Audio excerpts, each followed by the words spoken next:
Ismi aytilmaganlar tashqarida kutib turishsin. Hammamiz hamkasb bo'ldik. Nimasiga quloq solish mumkin emas ekan? Linsi, nahot qandaydir sharmandalik, ginekologik kasallik orttirib olgan bo'lsang, hamma bilib qolishidan qo'rqyapsanmi? Nima ishing bor? Qani jo'na.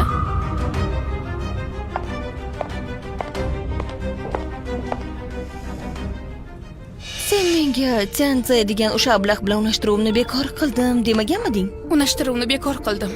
Unashtiruv kuni ishratxonaga borgan. Ustiga ustak bepusht ekanligimdan foydalanib, indamasligimni talab qildi. Nima gap edi? Linsi, sen bepusht emassan. Allaqachon homiladorlikni 4-haftasidasan. Qolaversa egizakka. O'zing ham bilmadingmi?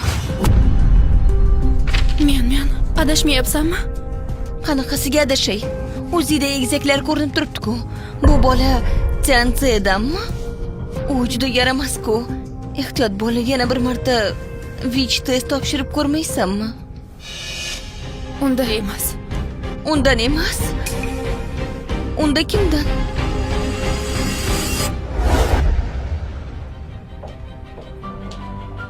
Tianze, namuncha qolib ketding? Tianze, telefoning. Oyim qiz, shaharda juda yaqinmiz.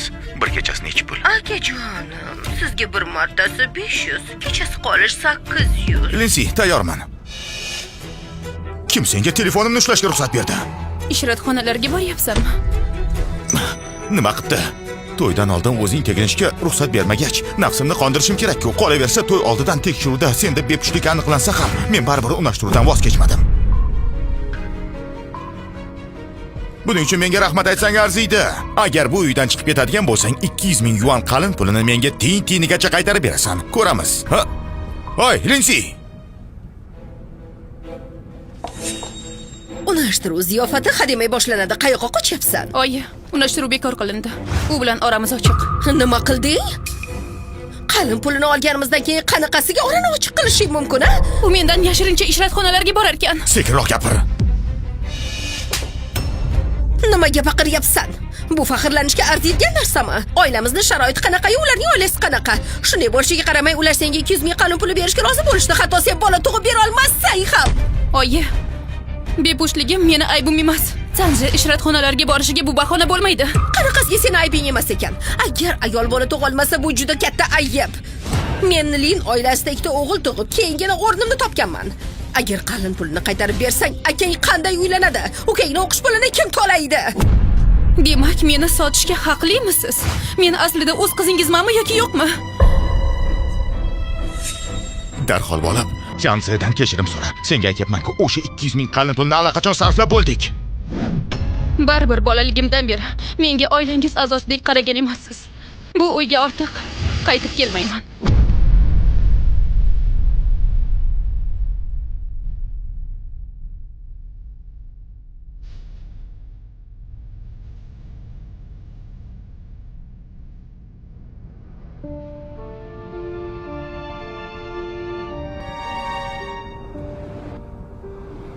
Bepusht bo'lganim uchun xiyonat qilish mumkinmi?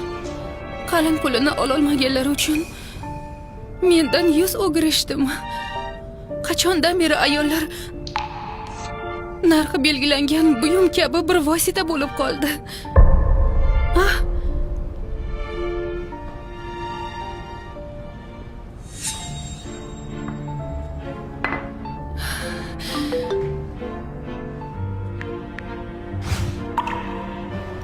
Maoshimni olishim bilan ilgari hammasini oilamga berardim.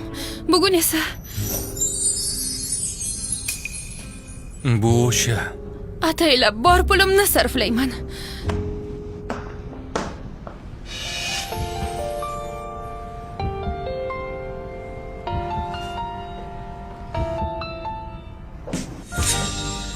Kelishgan yigit, men bilan yur.